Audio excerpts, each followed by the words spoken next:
just trying to survive, and learn to love along the way, by Foreplay on AO3. Episode 126, Chapter 126, of Left Behind, and an Outnumbered Group. The room is silent for a while after Izuku's conversation with Recovery Girl ends. It would be boring if he wasn't so worried about what was going to happen to them. All Izuku can do is sit there anxiously, waiting for another rescue or attack. Looks like it might be the latter if the loud banging from the end of the hallway means anything. It sounded like somebody throwing a door open to Izuku. They needed to make an escape. Izuku looks over the rest of the group, and he can't hold back his frown. Most of them are alert, watching the door with worried expressions. Kirishima is stirring, probably from the noise in the hall. Bakugou and Shoto are dead to the world. He's unsure of how to wake them, and he doesn't know if he could carry them and potentially fight at the same time. We can hide them in my office. Recovery Girl speaks up after seeing the turmoil on his face.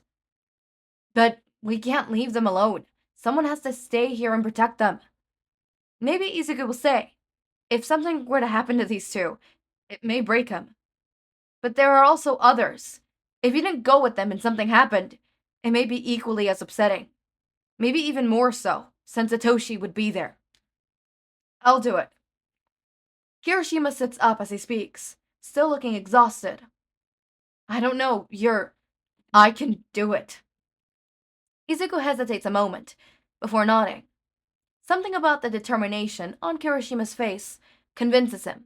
There's no way he'll let anything happen to Kacchan and Shoto. Not with what he's been through. As silent as they can, they carry the two unconscious ones into the office. There aren't many spaces to hide, so Izuku does his best to fit them under Recovery Girl's desk, when they're out of sight from the door.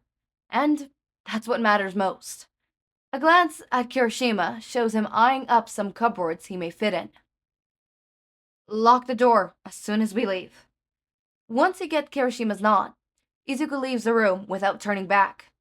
His much smaller group waits until they hear the click of the lock before making their way to the infirmary doors. Izuku trusts in Dangerousness to warn them if there's anything out there, and when all he feels is the mild discomfort, he opens the door. They make it in the hallway down the hallway before Izuku realizes they have a new member in the group. What are you doing here? He whispers as loudly as he dares. Well, I have to make sure my reckless students don't do anything stupid without an adult. While he can't see her, Izuku knows that Recovery Girl is sporting one of her stupid smirks. Are you sure you'll be okay? We'll probably run into some villains. Uraraka's question is valid, but probably not something Recovery Girl needs to hear. I've been on the field more times than the minutes you've been alive. I think I could handle myself. It's not said unkindly, but there's a finality that makes everyone turn away and keep moving. Soon enough, they find themselves at the fork in the end of the road, and Izuku stops, unsure of which way they should head. Unsure of which way the villains are. Maybe we should split up. Then maybe some of us have a chance at getting help. Uraraka suggests. Izuku is reluctant to agree to her idea. In every film he's watched, where a group separates, something bad always happens, but the possibility of getting help is almost too tempting. After too many minutes of thinking it over, Izuku nods. Perfect. We can take Recovery Girl and... I'm afraid not, dearie. The boys are much too reckless for me to leave behind. Recovery Girl interrupts Uraraka before she could finish her suggestion. While she looks put out at not being able to take the pro with her, Uraraka doesn't fight the plan. We'll take the right. Izuku speaks up for his group. He's well aware that this path will probably lead them deeper into the school, but he'd rather give the others a chance to escape, especially since he doesn't know the full extent to their fighting capabilities. Yeah, they're classmates, but Izuku never trained one-on-one with them before, so his knowledge is still limited. So, for the second time this evening, Izuku allows his group to shrink, and does his best not to look back at the other half. It's quiet going for a while, and they've taken enough random turns that Izuku doesn't actually know where they are now. It doesn't help that the school is so dark, as well as outside. If there was a bit of light, he'd be able to see the view outside the window and maybe figure out where they are.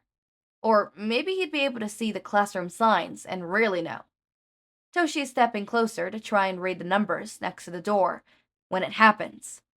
Izuku gets a quirk flare-up of pain before he moves as fast as he possibly can to get the others out of the way.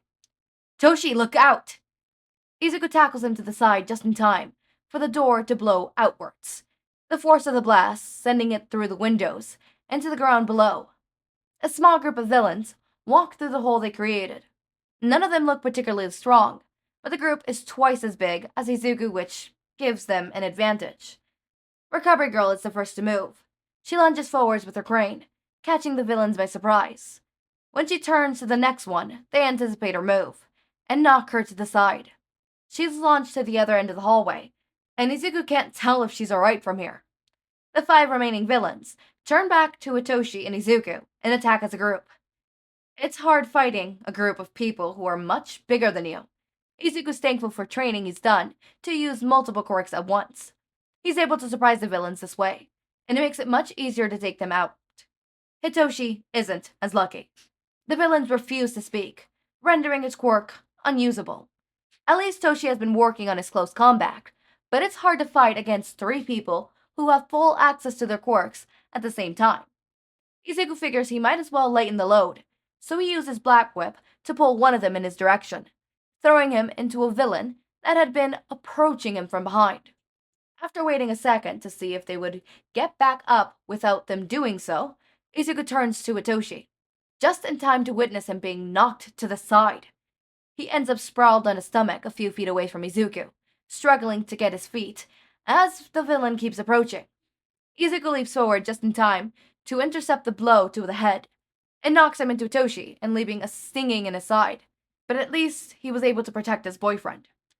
They help each other to their feet and face the remaining 2 villains, ready to take them on. They don't get much recovery time before the villains rush forward. Izuku and Hitoshi are fast enough to avoid being thrown again, but not fast enough to avoid a few more bruises. Izuku's starting to feel a little sluggish from using his quirk so much. They need this to end. "Can't you leave us alone?" Hitoshi attempts to use his quirk again. "Shut up, brat. Like we'd ever..." The villain's eyes glaze over as the effects take over. Toshi doesn't hesitate to stick one villain on the other, ending their fight as fast as he can. With one final glance to make sure the villains are all out, Izuku and Hitoshi run to Recovery Girl. I'm concerned.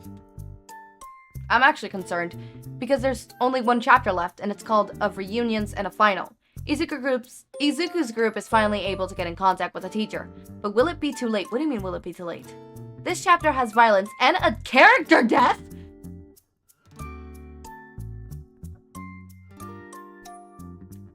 It's the last chapter. What do you... As always, Marion Jobs, make sure to eat, sleep, drink water, take your meds, have a wonderful day or night. Link to my Discord server and socials are down in the description. Thank you so much for watching. What the fuck?